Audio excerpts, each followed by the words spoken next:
The police forces were reported to find a guy in the streets, bleeding, had no ID, no money, and was shot in the head. Fortunately, he was not dead. Around the same day, the police found a dumped taxi. The car had blood splashes, the front mirror was lost, and it was clear that the taxi was a crime scene, which came out to be his taxi. The police found the victim's blood in the taxi along with someone else's blood. The taxi driver was sent to the hospital. A bullet in the back of the head put him into a coma. Soon after, a taxi with blood splashes was found. But this time, the taxi driver was found dead, with little money in his bucket and no ID. And again, another dead taxi driver with no ID. And that's when the police knew, for the first time in the history of Lebanon, they were facing a serial killer.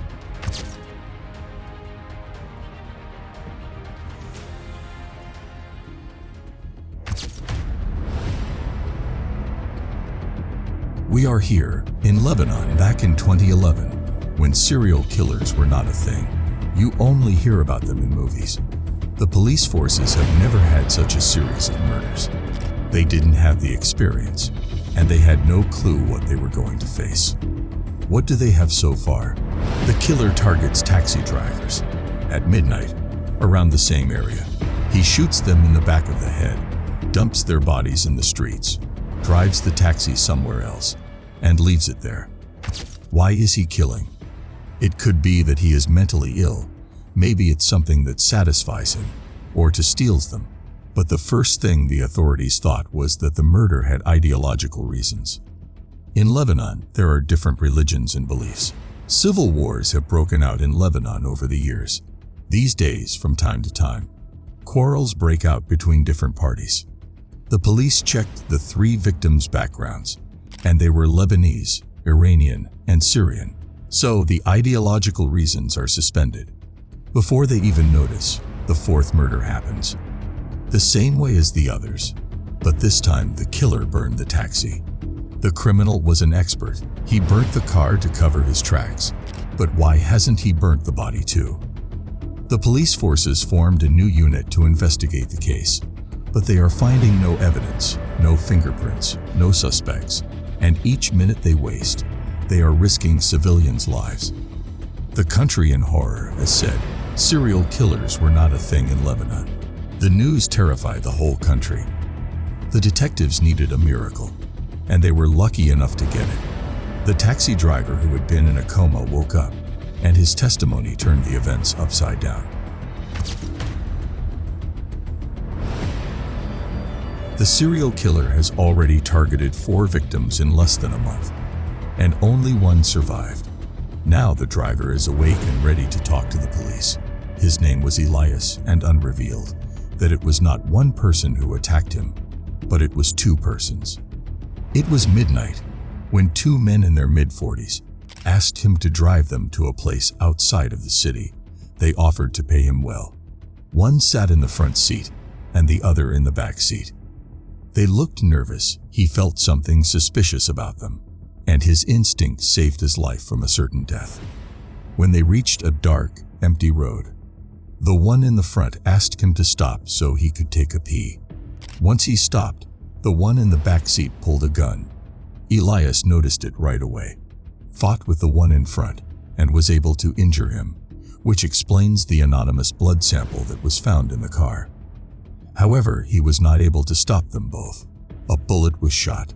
Elias lost consciousness, and they dropped him by the road. The driver also revealed that they stole $900 from him. Right away, the police spread their descriptions. The police caught some suspects, and Elias confronted them, and he recognized one of the 2 killers. The DNA test did not match, which cleared the suspect. In addition, that another murder happened. The 5th murderer and another taxi driver were found dead, with no ID and no money.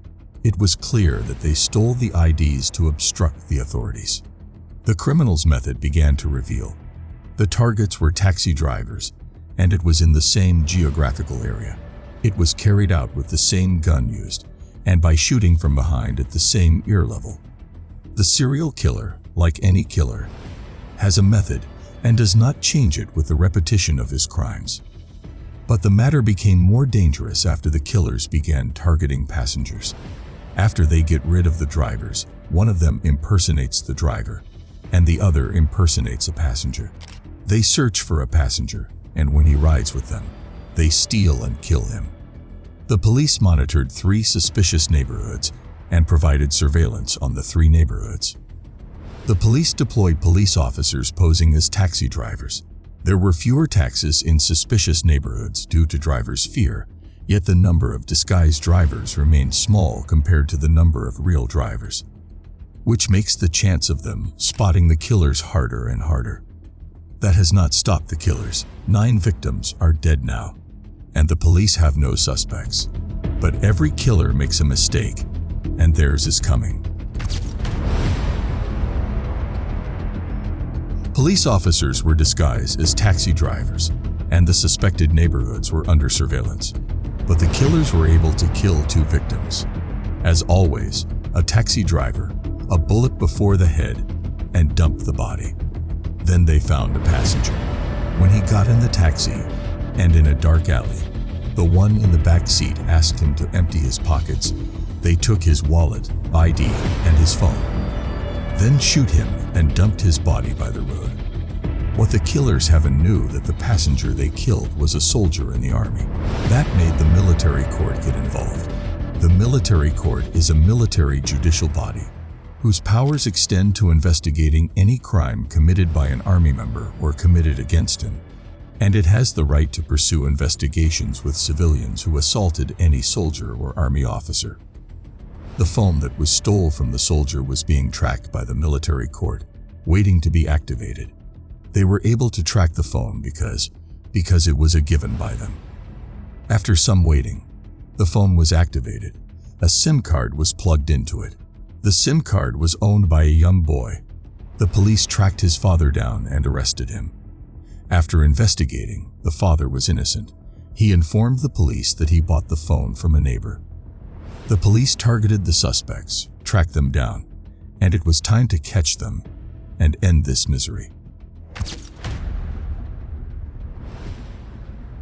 Let's go back in time not far, only 1 year before the crimes began.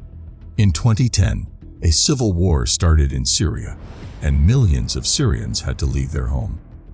After they faced death in their homeland, and faced it again during their attempts to escape, they faced poverty and the hardships of life. They became refugees after they lost all their money and left their full lives behind.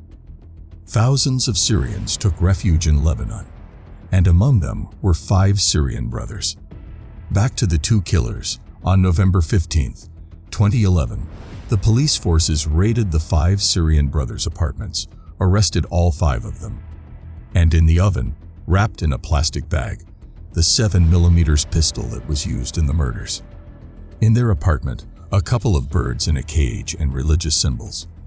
The Interior Minister himself was on the raiding mission. After making the DNA test, they ensured they caught the right ones.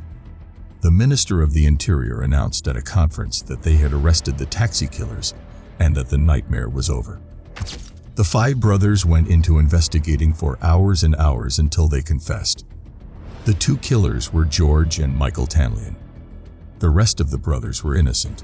George and Michael denied it, but then when they were confronted with the gun and the evidence, they confessed to killing the taxi drivers. And to the police's surprise, they confessed to killing an old woman to steal her jewelry. They also killed a Syrian taxi driver because he cheated on them after they assigned him to sell the stolen jewelry in Syria. But then, they denied everything again. The killer's brother says, "What is happening is unnatural. I hold Swedish citizenship and my brother holds Polish citizenship.